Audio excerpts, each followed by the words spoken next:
thank you. In particular, I want to thank Ms. Murphy for taking the time to join us from Great Falls, Montana.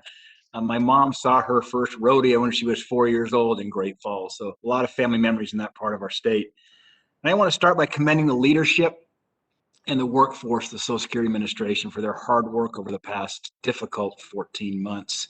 They're tough times, and I think the SSA really did step up to the plate. Social Security is really relevant, extremely relevant and important to Montanans, and that's why I care deeply to ensure that benefits are accessible and service delivery is smooth. In fact, when we look at the state of Montana, we are actually one of the oldest states west of the Mississippi. In fact, we're among the top 10 oldest in the country. So this is a very important issue in many ways for the people of Montana. One thing I've heard from my constituents is that they would prefer to have the ability to sit down in person with a Social Security staff member. They tell me it's just not the same to talk to somebody over the phone. Coincidentally, I heard this exact concern just last week from a constituent in Great Falls, Montana. And I think it does make sense from a service delivery perspective to have Social Security's workforce safely return to the workplace as soon as possible. Ms. Murphy, again, thanks for joining us from Montana. Have you heard any similar stories from Social Security beneficiaries in Great Falls? And would you say that Social Security Administration employees would like to be back in the office as well? Thank you, Senator Daines. I'm happy to be here and happy to be in the state of Montana. And I'd like to tell you that probably in Montana and in my service area, I have 4 offices, and our customers are probably a good representation of customers all across the United States. They like the service delivery options.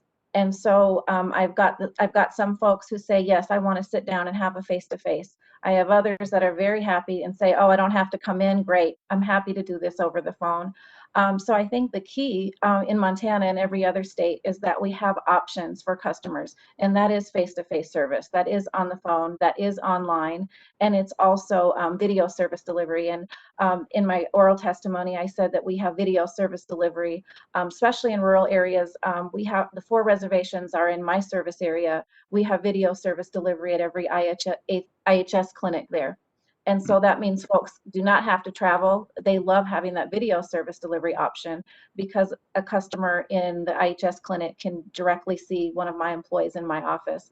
The problem with that is the IHS clinics have also been closed, so customers can't come in there to have that service delivery channel. So I would say the most important thing is having all of the options, and that's what we want to advocate for. However people want to do business with us should be the option that they have to do business with us, and that includes face-to-face.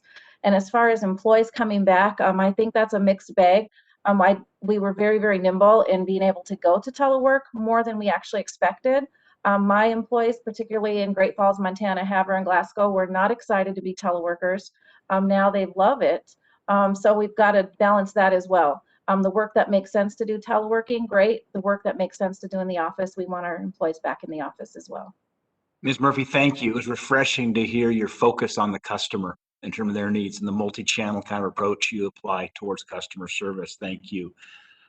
Ms. Kim, I know you've touched multiple times on Social Security's plan to return to normal operations, but could you talk about the back to work plan that takes into account the regional differences?